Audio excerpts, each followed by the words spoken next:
Bonjour à tous, ici Jojol67 et bienvenue dans cette vidéo test de l'iPod Nano. Alors iPod Nano, vous avez différents coloris, vous en avez un en noir, un en blanc, argent, un qui est en violet, en vert, en bleu, en jaune, en rose et en rouge. Alors Apple cette année a vraiment frappé fort en proposant vraiment de la couleur avec ses nouveaux appareils. Alors la première impression qu'on a, on dirait que c'est un iPod Touch mini. Alors vous avez un écran multitouch tactile de 2,5 pouces, donc vous pouvez zoomer une photo par exemple. Vous avez un Springboard, alors vous pouvez changer de page. Vous avez un bouton Home, quand vous êtes sur le Springboard, il affiche la musique quand vous appuyez dessus. Pour quitter une application, vous appuyez aussi sur le bouton Home. Et quand vous voulez déverrouiller le lock screen, on appuie aussi sur le bouton Home. Alors en bas de l'appareil, vous avez le connecteur Lightning, vous avez la prise mini jack, en haut vous avez le bouton power pour allumer et éteindre l'appareil, à gauche vous pouvez augmenter et baisser le volume. Quand on est sur le Springboard, on peut déplacer nos icônes, donc on laisse appuyer notre doigt sur n'importe quelle application et on peut les déplacer, on peut le mettre dans une page, créer une page.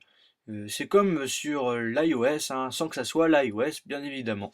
Alors on va faire un petit tour au niveau des applications. Vous avez l'horloge qui vous affiche la date et l'heure par exemple. Vous avez le chronomètre.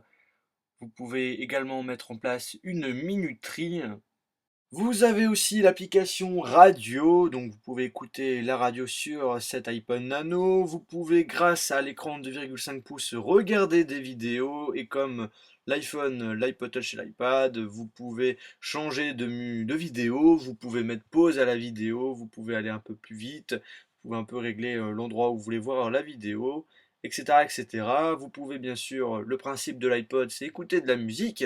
Donc vous avez l'application musique avec vos musiques qui sont classées selon les auteurs, selon donc les artistes, selon les types de morceaux, etc., etc.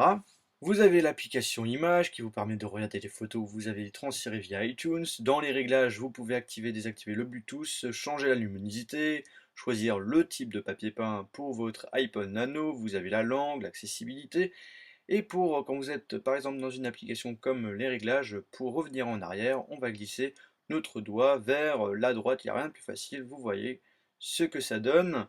Après, si vous voulez quitter l'application, on appuie sur le bouton Home. Vous avez l'application dictaphone qui enregistre votre voix, c'est le principe du dictaphone. Et pour finir, vous avez aussi l'application fitness qui est prévue pour les sportifs et qui enregistre vos perfections sportives. L'iPod Nano est fourni avec le câble Lightning, mais aussi avec les nouveaux écouteurs AirPods qui sont fournis sans la télécommande, comme l'iPod Touch 5e génération. Maintenant, on va parler du prix. L'iPod Nano coûte 179 €. Vous avez seulement une seule capacité, 16 Go, donc ça suffit amplement pour mettre de la musique. Maintenant, le point difficile, c'est de choisir la couleur. Vous êtes plutôt noir, bleu, jaune. Enfin bref, sur ce, moi je vous souhaite de passer une bonne journée ou une bonne soirée. Moi je vous dis à la prochaine. Salut! J'espère que la vidéo vous a plu, n'hésitez pas à vous abonner sur ma chaîne YouTube, cela va vous permettre d'avoir toutes mes futures vidéos que je vais sortir prochainement, à me suivre sur Twitter, à aimer ma page Facebook et également suivre le site internet iPod Touch is the Pro. Merci à tous et à la prochaine.